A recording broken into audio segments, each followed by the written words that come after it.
सरकार ने एनपीएस पर दिया बड़ा अपडेट। ओल्ड पेंशन स्कीम की डेडलाइन बढ़ाने को लेकर कही ये बात। पिछले कुछ समय से कई कर्मचारी संगठन पुरानी पेंशन योजना बहाल करने की मांग कर रहे हैं। कर्मचारियों का मानना है कि ओल्ड पेंशन स्कीम में उन्हें एक निश्चित पेंशन मिलती है, जिससे उनकी रिटायरमेंट के बाद की जिंदगी सुरक्षित रहती है। केंद्र सरकार ने एक बार फिर स्पष्ट कर दिया है कि वो कर्मचारियों के लिए पुरानी पेंशन योजना को बहाल करने पर विचार नहीं कर रही है। लोकसभा में पूछे गए एक प्रश्न के लिखित जवाब में केंद्रीय मंत्री जितेंद्र सिंह ने बुधवार को कहा कि केंद्र सरकार के कर्मचारियों के लिए राष्ट्रीय पेंशन प्रणाली के बदले पुरानी पेंशन योजना एनपीएस टू ओपीएस स्वीकार करने की समय सीमा बढ़ाने का कोई प्रस्ताव नहीं है। बता दें कि यह कर्मचारी संगठनों के लिए एक झटका है। 2003 में शुरू की गई की न्यू पेंशन स्कीम। केंद्र सरकार के कर्मचारियों के लिए न्यू पेंशन स्कीम की शुरुआत 2003 में की गई थी।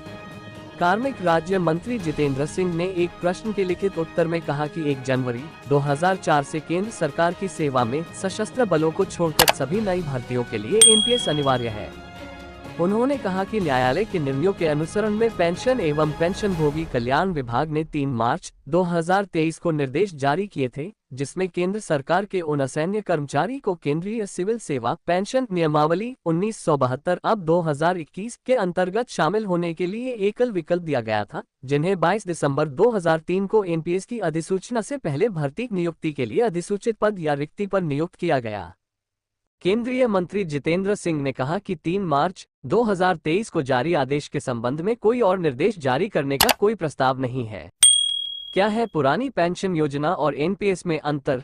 पुरानी पेंशन योजना में कर्मचारी को रिटायरमेंट के बाद एक निश्चित राशि पेंशन के रूप में मिलती थी, जबकि एनपीएस में कर्मचारी और सरकार दोनों एक निश्चित राशि का योगदान करते हैं और रिटायरमेंट के समय ये राशि निवेश के आधार पर बढ़कर कर्मचारी को मिलती है। पुरानी पेंशन योजना बहाल करने की लगातार उठ रही मांग। पिछले कुछ समय से कई कर्मचारी संगठन पुरानी पेंशन योजना बहाल करने की मांग कर रहे हैं। कर्मचारियों का मानना है कि ओल्ड पेंशन स्कीम में उन्हें एक निश्चित पेंशन मिलती है, जिससे उनकी रिटायरमेंट के बाद की जिंदगी सुरक्षित रहती है, जबकि एनपीएस में निवेश का जोखिम होता है और रिटायरमेंट के समय मिलने वाली राशि निवेश पर निर्भर करती है।